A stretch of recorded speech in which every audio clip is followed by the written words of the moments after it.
with the old man known as Code Talker. According to the intel team member you extracted, he knows what the epidemic is and how to treat it. You'll find him in a mansion deep in the valley beyond the forest. He's a high-value target who's probably involved with Cypher's research. This information came at a heavy price, and you convince security on site is gonna be tight. Watch yourself out there, all right? Make contact with the target, Code Talker, and if the treatment requires it, extract him to Mother Base. Missed. Extraction. I have a bad feeling about this. Base.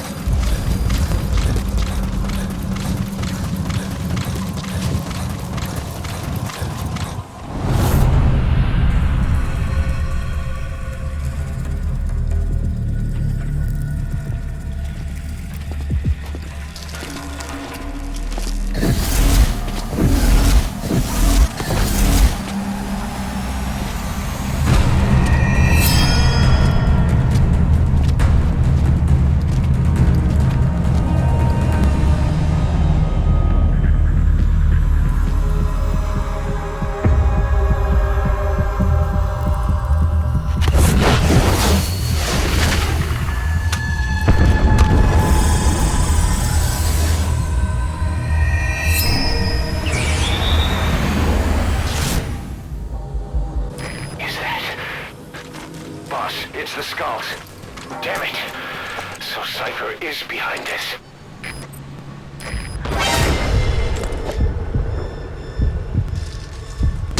Sniper! Where are they?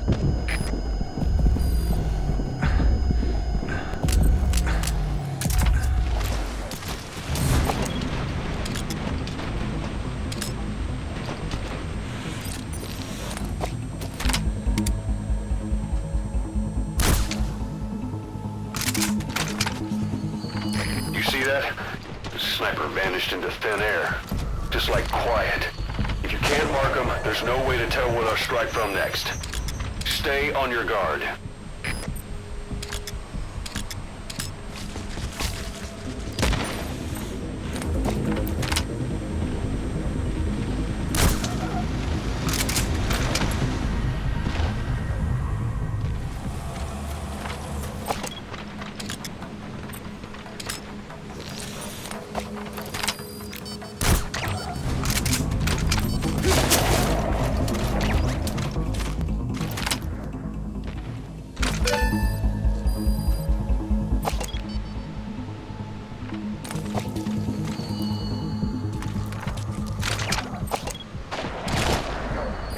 Not good.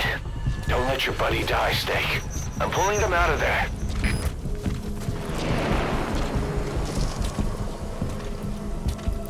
Buddy departing area of operations.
Don't tell me you took them all out. That's incredible, boss. Our men can rest in peace now. Extraction arrived at Mother Base.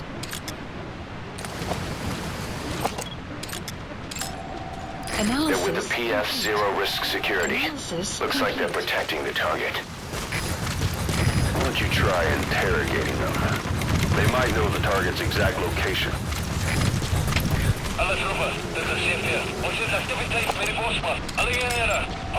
Analysis complete.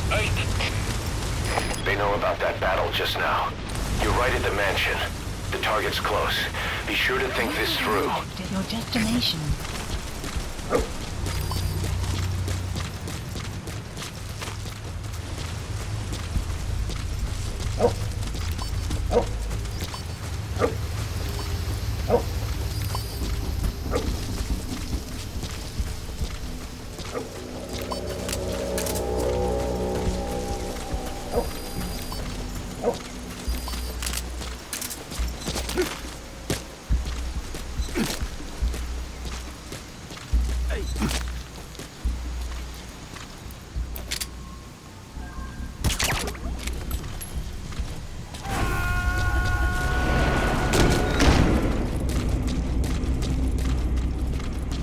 He's coming too. Roger that.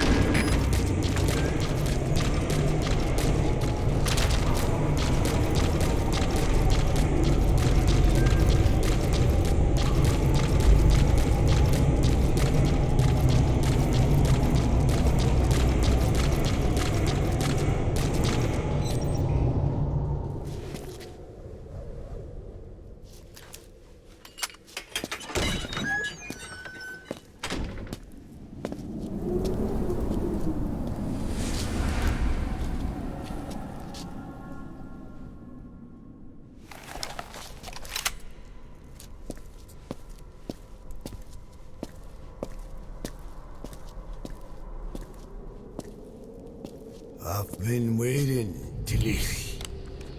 Or should I say, Bedachochale.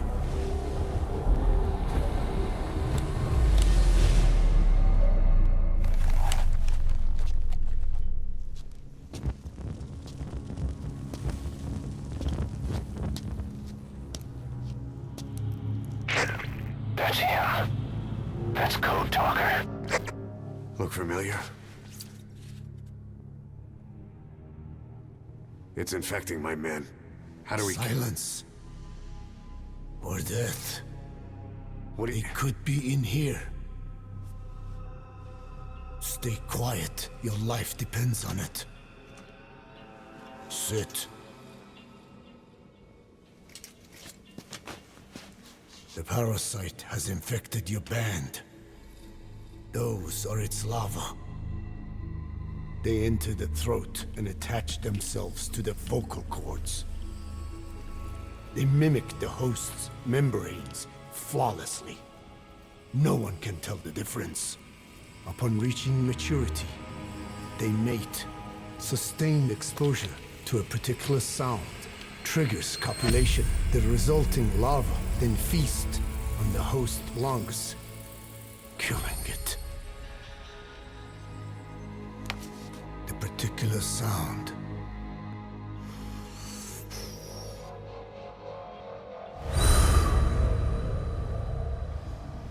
is words.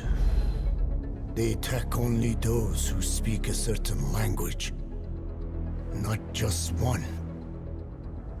I cannot say which language your parasites are attuned to. But silence is the best way to keep them from laying their children. This contains an herb that they dislike.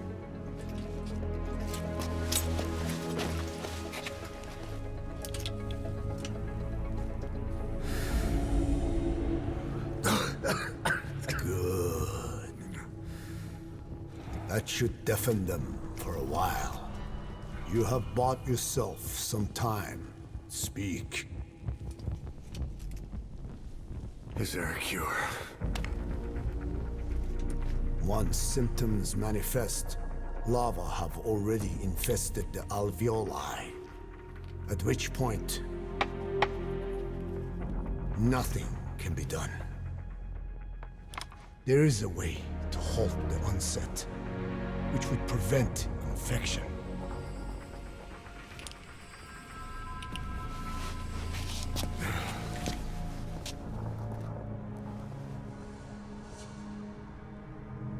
I need your help. He stole the ones I sealed away, forced me to do his terrible work. Skullface. Even a country like America sways in his wake. I could not defy him.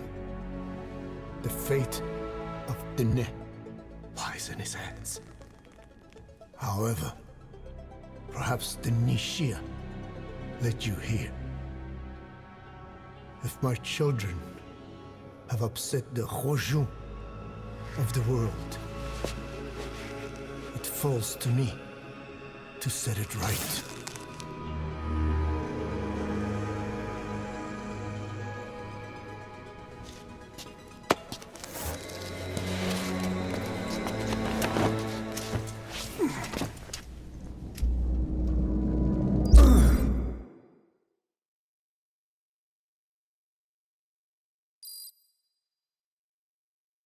You've secured the target, but he's too old to risk a Fulton extraction.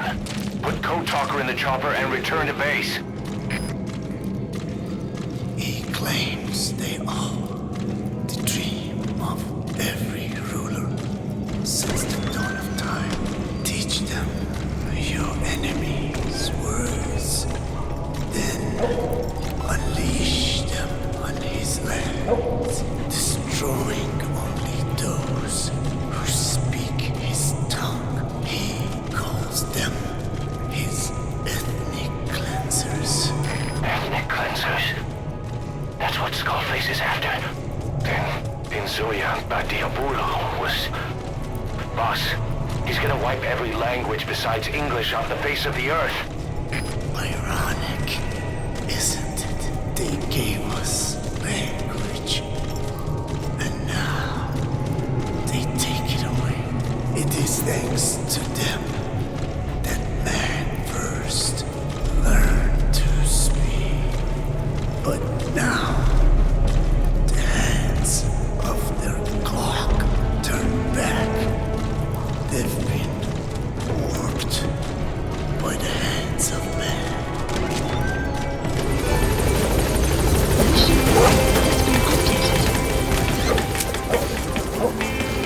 Gaining altitude.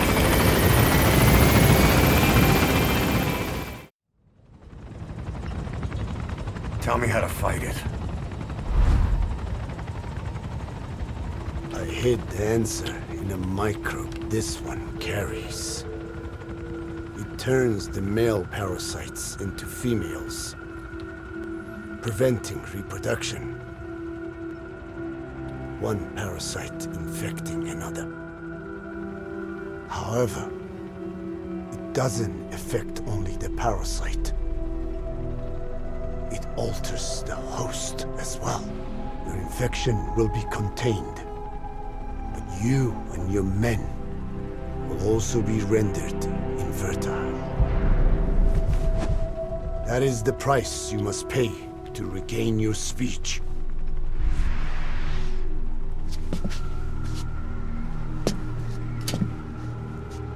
That freak show back there. They the work of your children too? A different strain from the vocal cord parasite, known as the one that covers. It acts as the host's skin, providing strength in exchange for nourishment.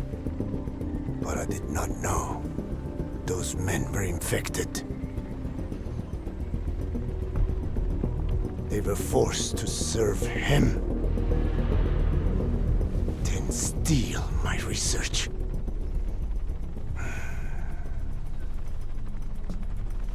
Have you seen one of their vehicles? Big yellow cake. Captured a convoy they were escorting. Cargo's some kind of mineral. What became of it? The metallic archaea? Clouds ahead! It's them.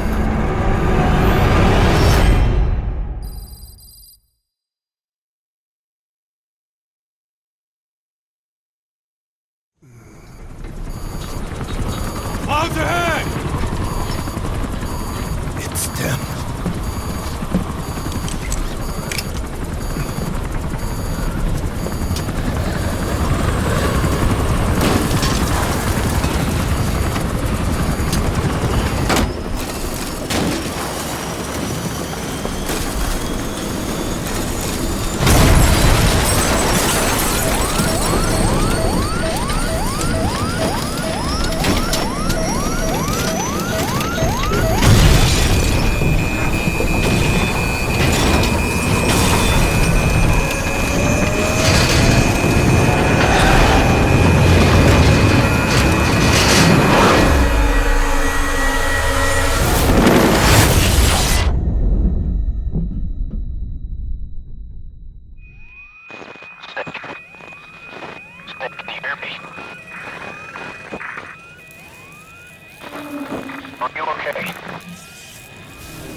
Looks like you're surrounded by mist.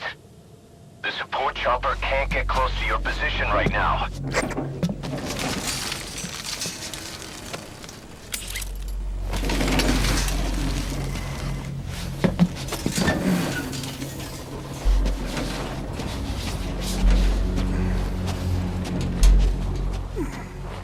Hurry! They are coming!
We are their quarry.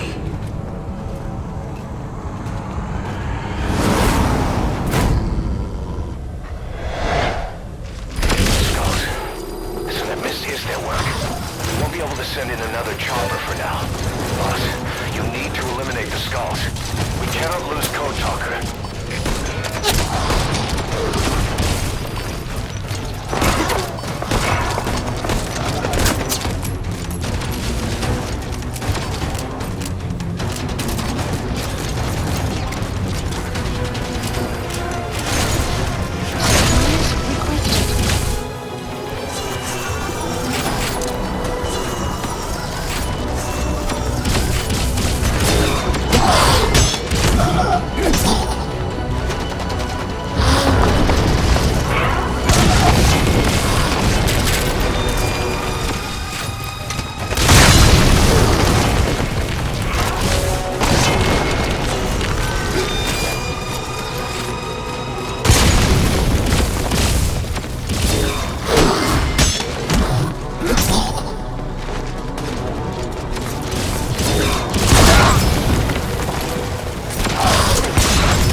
I'm coming in on another chopper.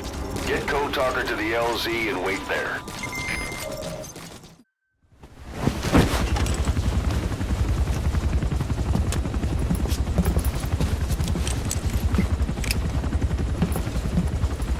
Skullface is no longer in Africa. The nuclear test was a success. Now they turned their knives on me. Satellites didn't read any test. Neither did seismometers. The detonation test took place 5 years ago in the southern Indian Ocean. final test was the opposite. To prevent detonation. You mean?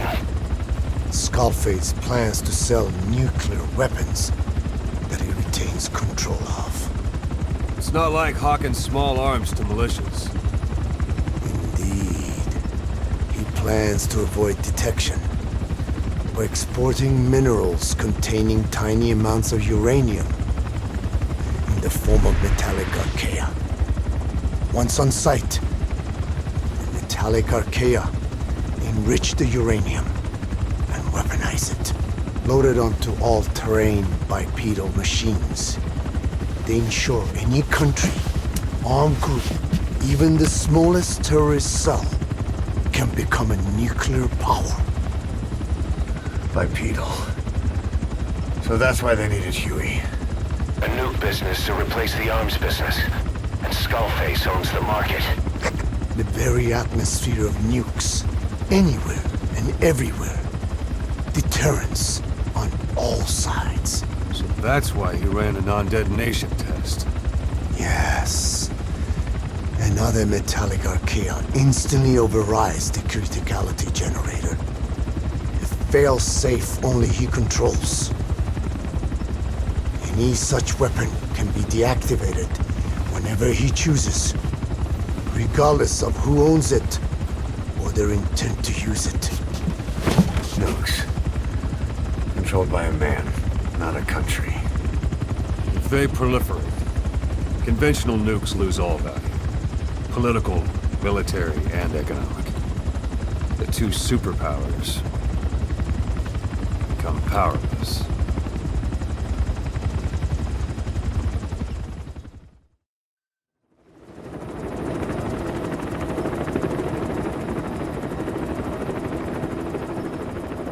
We need to stop the epidemic at Mother Base.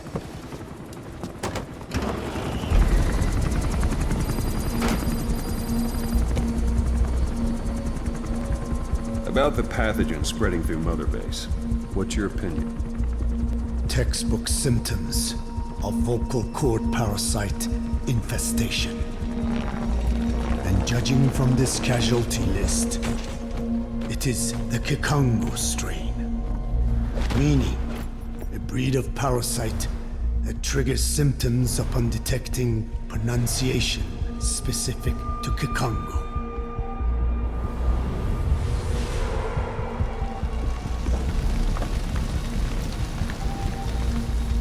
So how do we keep them from becoming symptomatic? Use this. A type of Wolbachia, introduced to a sample of the parasite. A parasitic bacteria that colonizes the parasites, turning male to female and preventing copulation. You must cultivate more.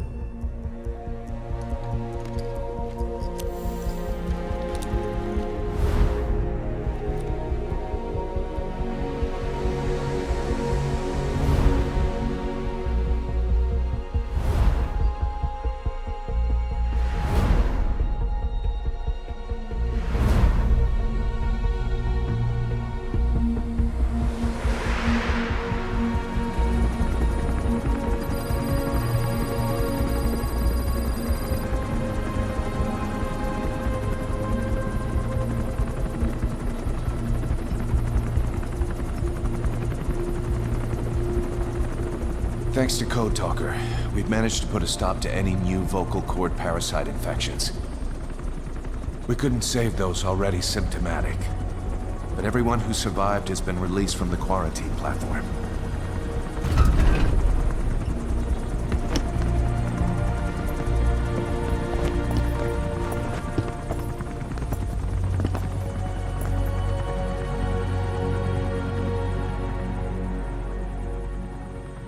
Skullface will pay for this.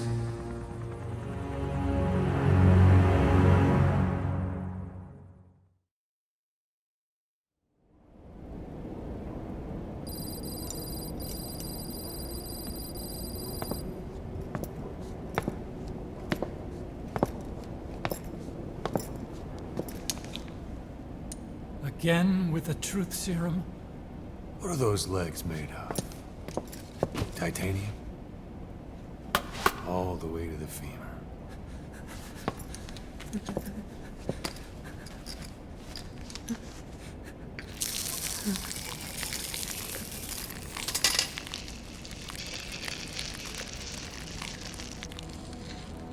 Metallic archaea. Sahelanthropus. Where is it? What? We have to know before his plan is complete. Sahelanthropus is the final piece. What are you talking about? If the Soviets break out a mobile, controllable nuclear weapon, East-West relations will be right back at the Cuban Missile Crisis.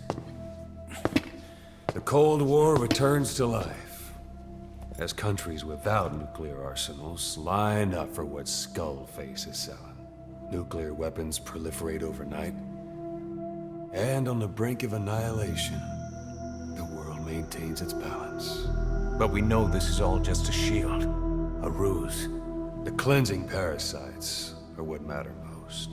A WMD to eclipse even nukes, and the only one that can still be used. Skullface is the world's greatest threat, and Zero's. The pieces are in place. All that remains is to unveil Sahelanthropus in Afghanistan. They can't activate it without me.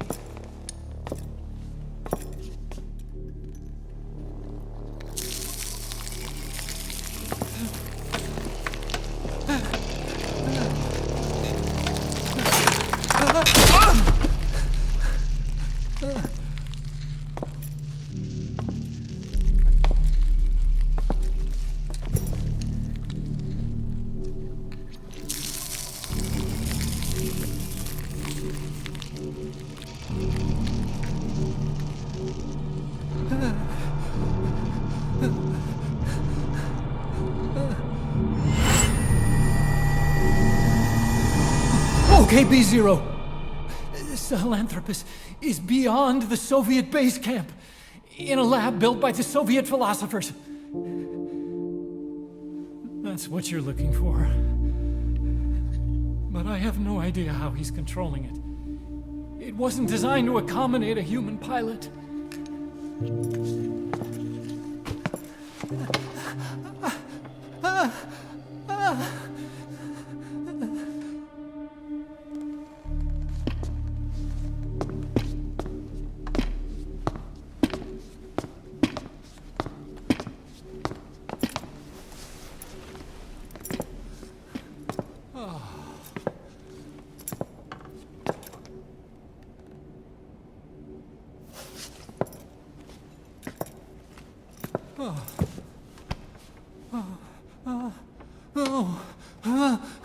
No!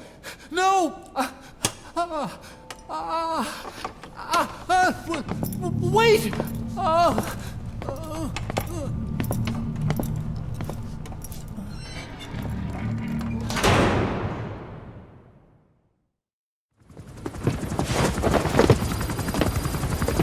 We got word from Afghanistan.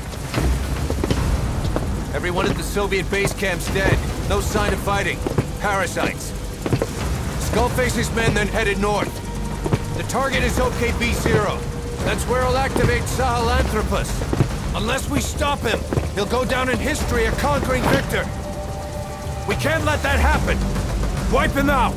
Don't leave any trace of his existence. I'm gonna need backup on this one.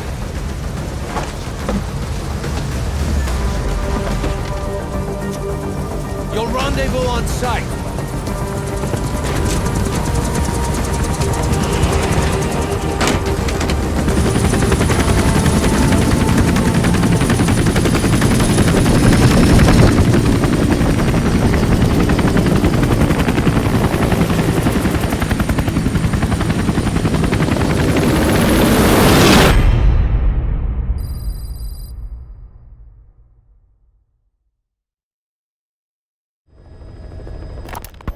About the pathogen spreading through Mother Base. You've seen everything we've got on the outbreak. What's your opinion? Textbook symptoms. a vocal cord parasite infestation.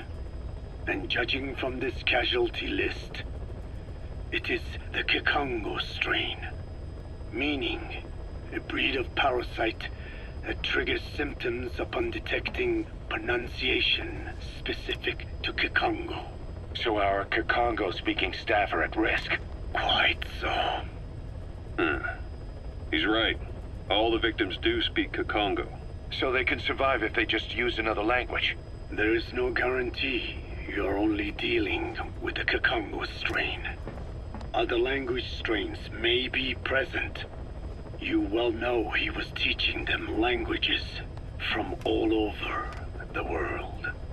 The Devil's House. Nzoya Badia Bulu. There is no way to know how many strains he has at his disposal. So how do we keep them from becoming symptomatic? You mentioned using microbes. Use this.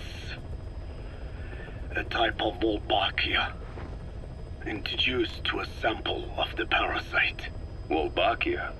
A parasitic bacteria that colonizes the parasites, turning male to female and preventing copulation. You must cultivate more. What have you done with the infected bodies? Cremated to stop the spread of infection, but we did keep a few for study. Good. Take this sample, grind it to a pulp, and introduce it to the larvae now nesting in the dead. The Wolbachia will multiply rapidly within those larvae. They're soldiers, not some petri dish. Conventional cultivation methods will take too long. Extract the Wolbachia from those larvae and vaccinate your men. Kikongo speakers first. This is the fastest, surest way.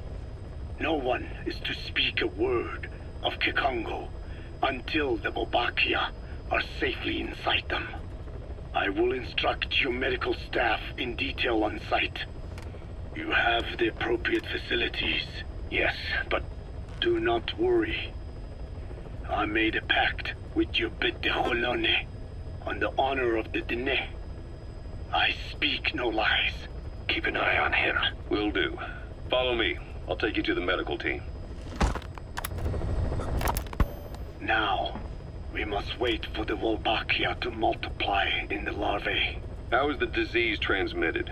If it's carried by insects or rodents, then... There is no intermediate host. So... The vocal cord parasites lay their eggs in the larynx of the host. Most hatch and migrate to the lungs, but some are transported to the mouth through ciliary movement, mixing in with saliva. Saliva. Droplet transmission. Sneezing, coughing. Any food or water containing infected saliva. It would spread fast. Indeed. And when the larvae migrate to the lungs, symptoms can resemble the early stages of a cold, making it easy to infect others. Meaning a simple conversation would be enough to pass it on. Alright, so what happens after the larvae migrate to the lungs? It is as I said before. They mature by feeding on alveolar tissue.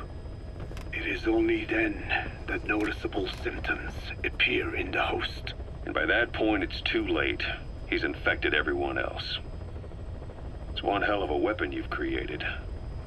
That is what Blag Anna wanted. Something that would spread easily. In truth, he's not the reason. But we will discuss that another time.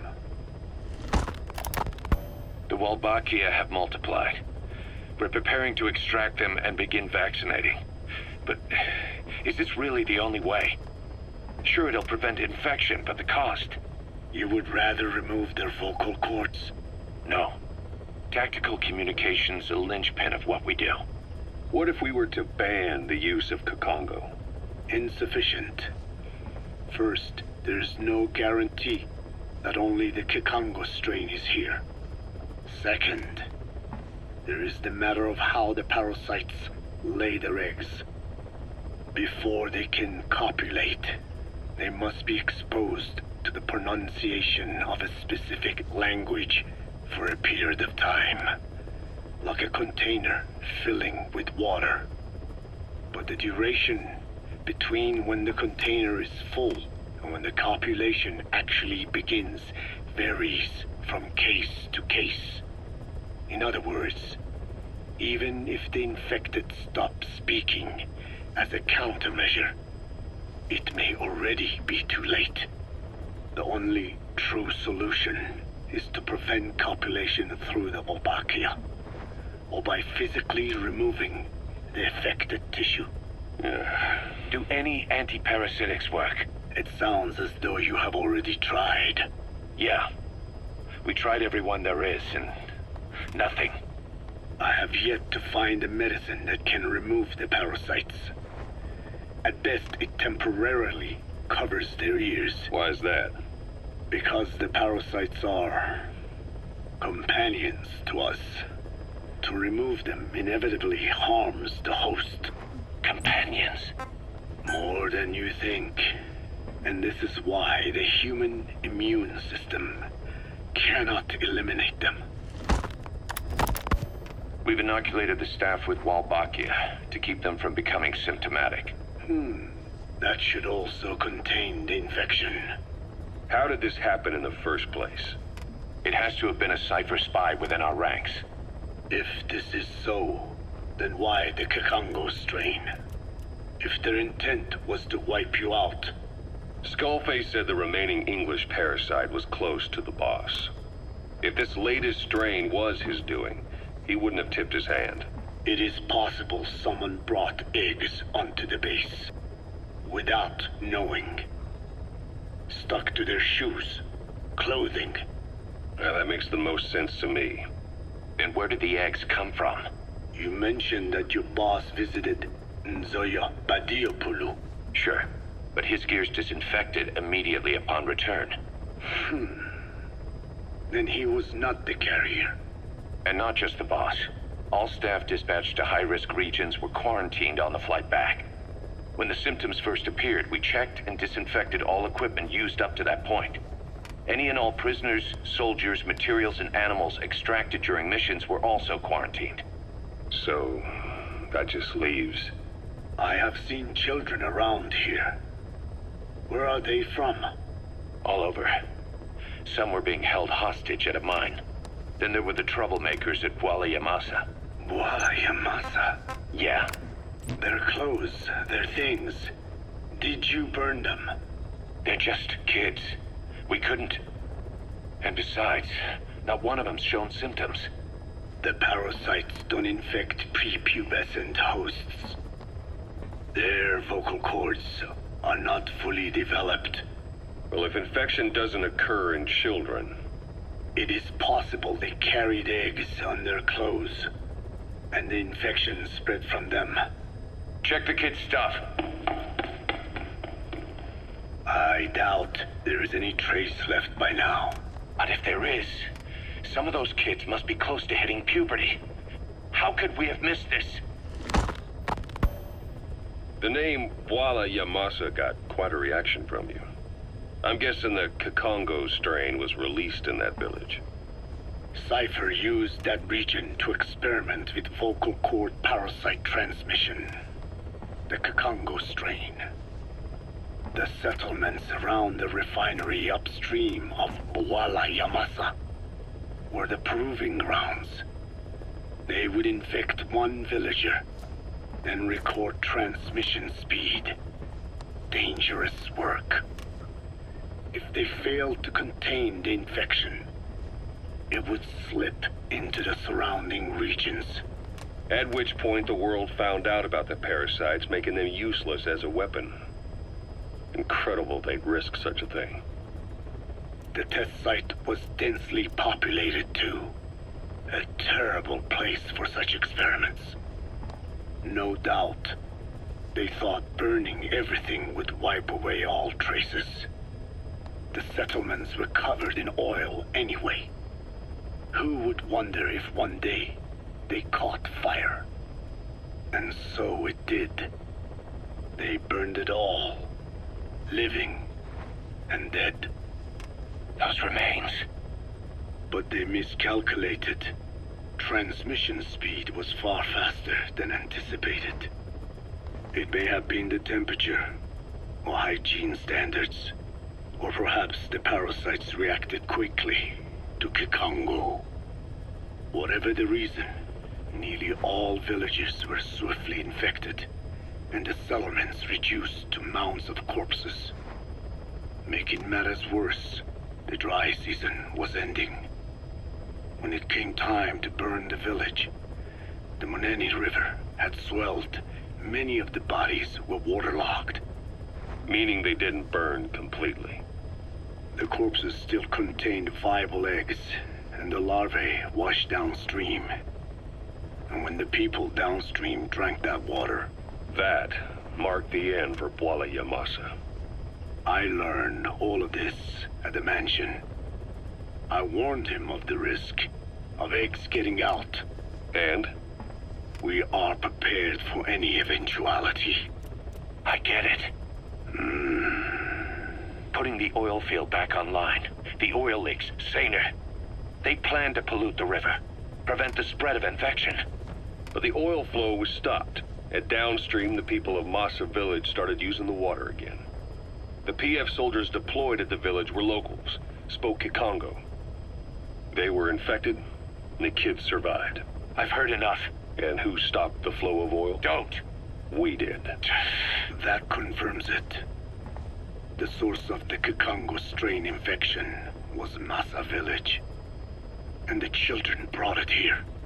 It is no one's fault. There is no blame to be cast. The parasites, they were tested in other regions? Their physiology requires that they be tested under varied conditions. Another test site was in Afghanistan. So it was the parasites there. Both the Pashto and Tajik languages are spoken in the mountains of Afghanistan, and population density is low. Ideal testing grounds for how accurately the parasites target only the specified language. It is also relatively easy to prevent the spread of infection. And the results? The first test, I am told, was a success.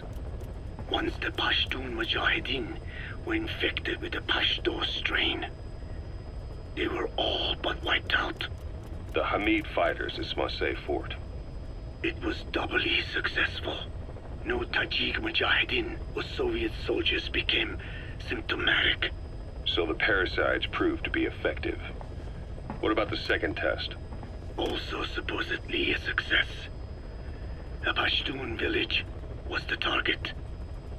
However, the original aim was to obtain samples of the infected. In this, they failed. And the village? The Soviets enacted a standard scorched earth operation. That must have been the village where Malak lived, before being held captive at La Marjate Palace. Having had more time to think on it, the details shared with me may have been false. They are madmen who would do anything to cover up the truth. They certainly seem to like tossing their problems in the fire. As a boy, Skullface's life went up in flames. Perhaps that is what fuels his fixation with fire. Your Wolbachia stopped the infection all right, but I still don't get it. How can a few bacteria change males to females? I know they're only bugs, but...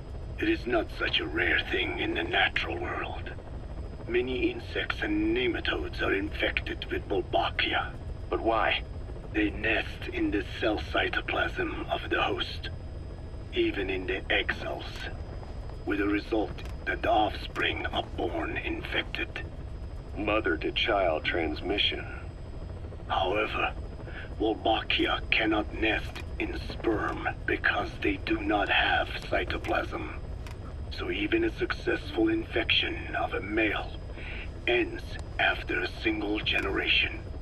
This means the Wolbachia must resort to maximizing the population of infected females. Sounds like an ethnic cleansing campaign on a tiny scale. Gender change from male to female is their survival tactic. So more females means more Wolbachia carriers, so it can keep thriving in the following generations. But the parasites in a human host are supposed to be a mating pair. If there's no male, there'll be no offspring at all. It's killing itself. Slow down. This tactic is intended for environments where a single male can copulate with multiple females. Originally, the Wolbachia did not infect the vocal cord parasites. I created a mutated strain, modifying the Wolbachia so that it could infect monogamous pairs. The Wolbachia's greatest multiplying tactic, the male-to-female change, worked against itself in the monogamous parasites, just as you said. Then I performed repeated selection of Wolbachia strains until I achieved 100% certainty of male-to-female conversion. Creating female-female pairs, unable to reproduce. And you say the Wolbachia affects the host of the host, that is, us, cutting off our means to reproduce? It is almost certain. Of course, we will not turn female. After all, mammals possess no natural gender-changing function. But some Wolbachia strains can cause cytoplasmic incompatibility in the host. Is that some cell deformity? Put simply, it means the altered sperm of infected males kill the female's egg on contact. And that's happened to us? Yes. And yet, what occurs in humans is not just simple CI. To date, there are no cases of Wolbachia affecting humans. The fact that this strain causes this effect, is it the vocal cord parasite's affinity with humans? I do not know enough to say for sure. So the parasite warps the host. Reminds me of what Skullface said. It is the way of all organisms to create their own optimal environment. Just look at you and this base. Organisms that cannot do this are doomed to extinction. The difference with parasites is that their environment is another organism. That creates a connection between life and life. Parasitism, symbiosis, or death. In this way, the host too is challenged to adapt. About this OKB-0 Emmerich was talking about. Its location and features match the citadel in the mountains northeast of the Soviet base camp. Built during the time of Alexander the Great, it was left in ruins following one of Genghis Khan's campaigns. Its occupants changed time and again due to war, and it was expanded on more than one occasion. Ultimately, it fell into the hands of the Soviet philosophers. The Soviet army was using it as the headquarters of its Afghan invasion force. But it would seem that Skullface's connections with the philosophers gave him license to develop Sahelanthropus there. And that's what Emmerich was doing at the place, before he got the axe. But OKB is a designation the Soviets use for weapon design bureaus. There's no way they'd have one of those in Afghanistan. And in principle, the numbers that follow OKB are always integers above 1. There is no 0. Perhaps this was a secret facility of the Soviet and Chinese philosophers dating back prior to World War II. Though it's more likely Skullface just picked a fake name that more or less fit the Soviets' pattern. He doesn't go there often, but he sure as hell won't miss this. They use the heliport on top of the tower for his visits. Start by heading for the heliport. Then wait for your chance to make contact with Skullface.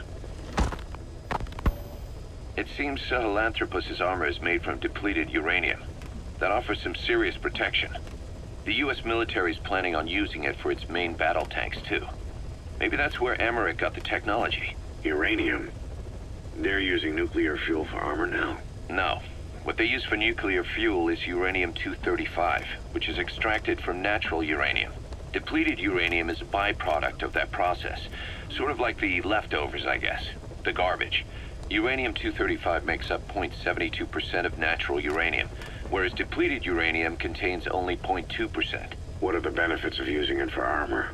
It's a pretty short list. Uranium's a heavy metal, like lead, meaning it can hold a greater amount of kinetic energy. But it also boasts a hardness closer to tungsten. That makes it an ideal material to use for, say, armor-piercing ammunition penetrators. But it's not the best choice for armor. Its volume is less than that of ceramics, but for an equal weight, you could end up with less protection. So why use it then? According to Emmerich, it came down to him being unable to source ceramics technology from a manufacturer. Plus, given that it's an upright walking vehicle, he wanted to reduce the bulk of certain areas.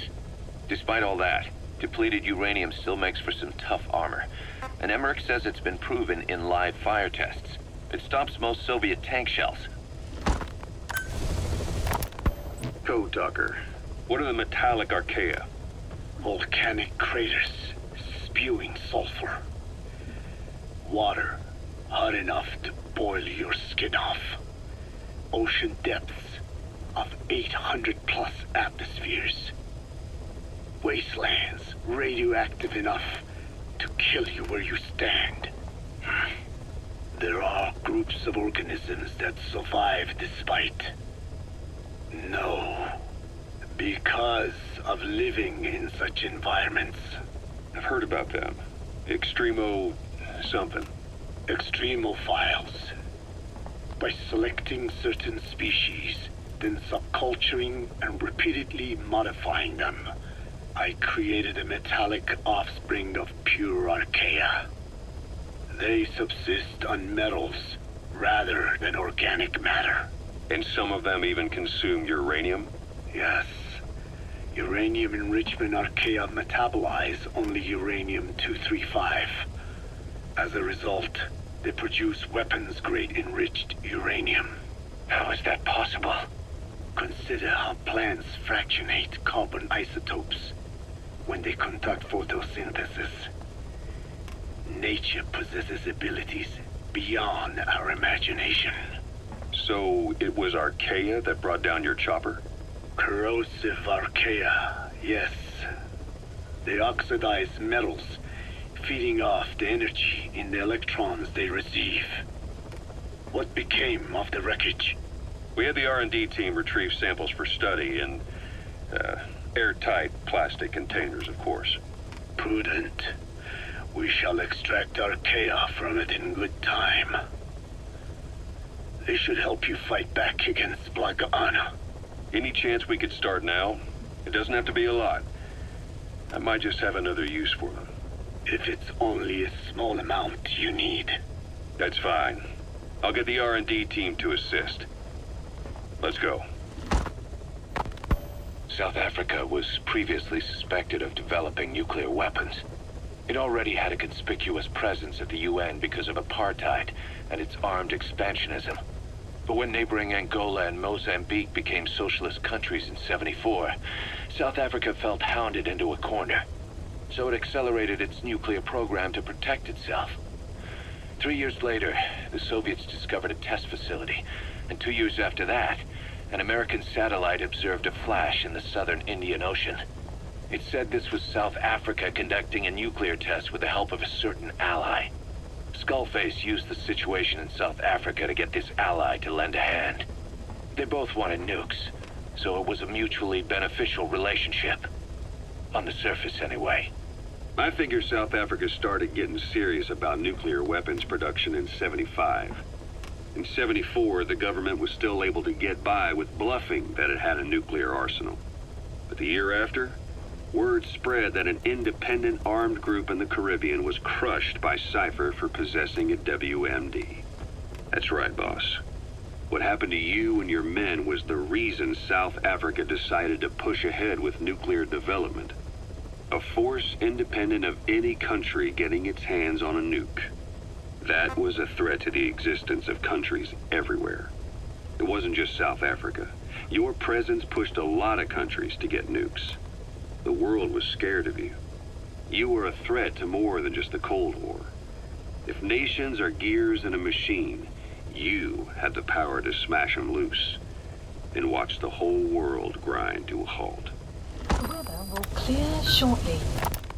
Emmerich uses externally powered legs of his own design. It's bionics technology, a product of the U.S. military's failed attempt to develop a powered exoskeleton. All the wearer has to do is apply a little force, and the actuators continue the movement in that direction. But his legs are unique. Instead of using a hydraulic mechanism, the actuators run off metallic archaea. That increases the actuator's reaction speed and also enables him to lock and release the joints at will. The legs are a nifty little gadget, but they have two clear weaknesses. First, they're dependent on external power, maybe because he built them knowing he couldn't leave his lab. There's no internal battery. That's why they won't work if they aren't plugged in. Second, and this is more than just a weakness, the legs are directly connected to his bones. Could be to minimize signal loss and the orders output to the legs and the drive response from them. Either way, Emmerich has used bolts to attach load-bearing parts directly to his femurs, probably by mimicking surgical treatment for compound fractures and the like. But the end result is those legs and his body are fused together, and that appears to be how he's able to move them so precisely. But that also means that any shock to the legs would be delivered right to his bones by way of those bolts. The same is true if he encounters the corrosive metallic archaea. If the corrosive archaea ate into the exposed bolts, they'd reach the endoskeleton parts and eat through them too in the blink of an eye. The doctor's bones are full of holes to accommodate all the bolts. They're like sponges. If he were to lose the reinforcing parts, even the tiniest bit of force or weight would snap his bones. So when I dangled those corrosive metallic archaea in front of him, he realized straight away what would happen. Life wouldn't be worth living if he lost those legs of his. I'd bet that is what the doctor fears the most. I just helped him imagine what it would be like. Thanks to that, I got the information we needed without either of us getting hurt. You know how he is. He's probably already over the shock. The better you know your adversary, the easier it is for you to get information from them. And vice versa.